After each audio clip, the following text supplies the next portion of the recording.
Hello friends, आज हम BEd के language across the curriculum paper के एक प्रश्न प्रचलित भाषा शिक्षण विधियों का आलोचनात्मक मूल्यांकन करेंगे।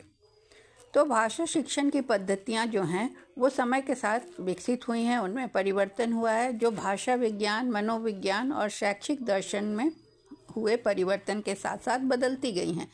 वर्तमान में कई प्रमुख विधियां उपयोग में हैं, जिनमें है व्याकरण अनुवाद विधि जिसे ग्रामर कहते हैं, प्रत्यक्ष विधि जिसे डायरेक्ट मेथड कहते हैं, ऑडियो लिंगुअल पद्धति जिसे एएलएम या ऑडियो लिंगुअल कहते हैं, संप्रेषणीय भाषा शिक्षण, कम्युनिकेटिव लैंग्वेज, कार्य आधारित भाषा शिक्षण, टास्क बेस्ड लैंग्वेज टीचिंग और शब्दावली आधारित दृष्टिकोण जिसे लेक्सिकल अप्रोच कहते हैं।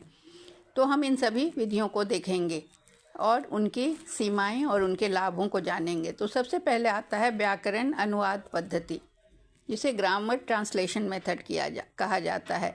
अनुवाद और व्याकरण पर आधारित पारंपरिक शिक्षण पद्धति में शब्दावली याद करना होता है और इसमें लिखित अभ्यास मुख्य रूप से शामिल होता है, रोज प्रैक्टिस करना होता है।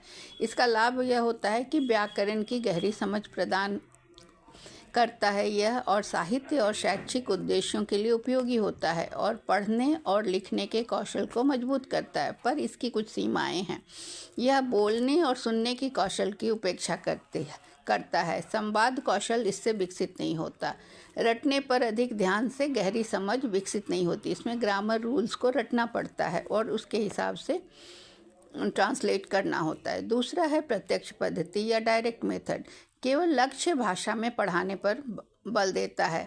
जैसे इंग्लिश में पढ़ाना है तो सारा इंग्लिश पर ही जोर दिया जाएगा। मौखिक कौशल और रोजमर्रा की शब्दावली और संवाद पर यह केंद्रित होता है। इसके लाभ है कि धारा प्रवाह भाषा उपयोग को प्रोत्साहित करता है, उच्चारण और प्राकृतिक बोलने की शैली को विकसित करता है। यह प्रथम भाषा अर्जन के सिद्धांतों पर आधारित है, पर इसकी सीमाएं हैं। यह व्याकरण को व्यवस्थित रूप से नहीं सिखाता।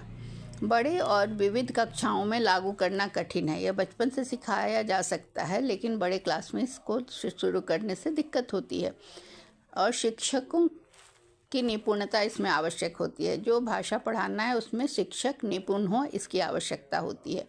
तीसरा है ऑडियो लिंगुअल पद्धति। इसमें व्यवहारवादी मनोविज्ञान पर आधारित है और दोहराव और अभ्यास को बढ़ावा देता है। मतलब सुनकर उसको फिर दोहराना और अभ्यास करना होता है। बोलने और सुनने के कौशल के विकास के लिए ड्रिल और पैटर्न अभ्यास का उपयोग करता है।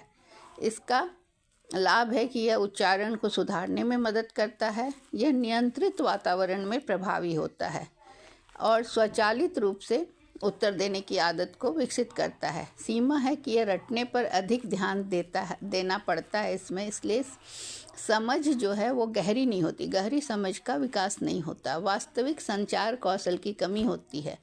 अभ्यास उबाऊ और दोहरावपूर्ण हो सकता है क्योंकि सुनकर उसको प्रैक्टिस करना होता है। चौथा है संप्रेषणीय भाषा शिक्षण CLT। संचार और वास्तविक जीवन की बातचीत को इसमें प्राथमिकता देता है। व्याकरण की पूर्णता से अधिक यह धारा प्रवाह बोलने पर जोर देता है। इसमें भूमिकाओं का अभ्यास होता है, चर्चा होता है और समस्या समाधान जैसी गतिविधियां होती हैं। इसका लाभ है कि व्यवहारिक भाषा कौशल का विकास होता है। वास्तविक स्थितियों में भाषा के प्रयोग को प्रोत्साहित करता है। स्वायत्तता और सांस्कृतिक जागरूकता को बढ़ावा देता है, पर इसकी कुछ सीमाएं हैं। यह स्पष्ट व्याकरण नहीं सिखलाता, इसलिए इसमें अशुद्धियां होती हैं। परीक्षा केंद्रित शिक्षा प्रणालियों के लिए यह उपयुक्त नहीं है। संसाधन और प्रशिक्षित शिक्षक की इसमें आवश्यकता होती है, जिनकी नितांत कमी है।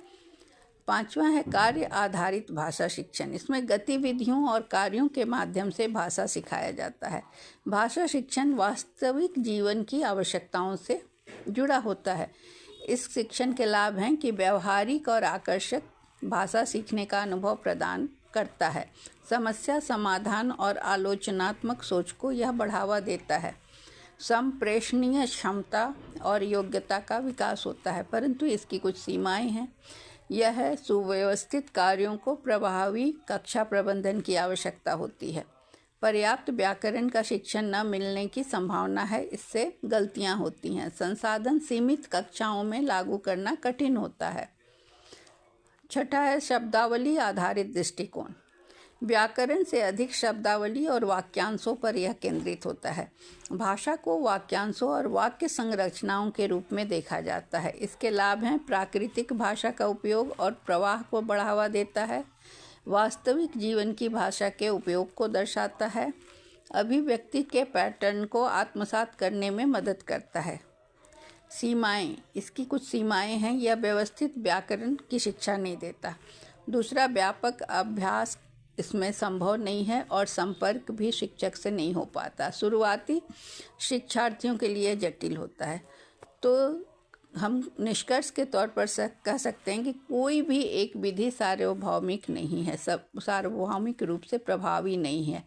एक मिश्रित दृष्टिकोण जिसमें विभिन्न विधियों के तत्वों को शामिल किया जाए तब अधिक प्रभावी हो सकता है। उदाहरण के लिए ग्रामर ट्रांसलेशन मेथड व्याकरण की शुद्धता प्रदान करता है, तो CLT और TBLT संवाद में सुधार करते हैं और लेक्सिकल अप्रोच जो है वो प्रवाह को बढ़ाता है। सबसे प्रभावी भाषा शिक्षण वह है जो व्याकरण और प्रवाह के बीच में संतुलन बनाए, अर्थपूर्ण बातचीत को प्रोत्साहित करे और भाषाई विकास के लिए व्यवस्थित सहायता प्रदान करे।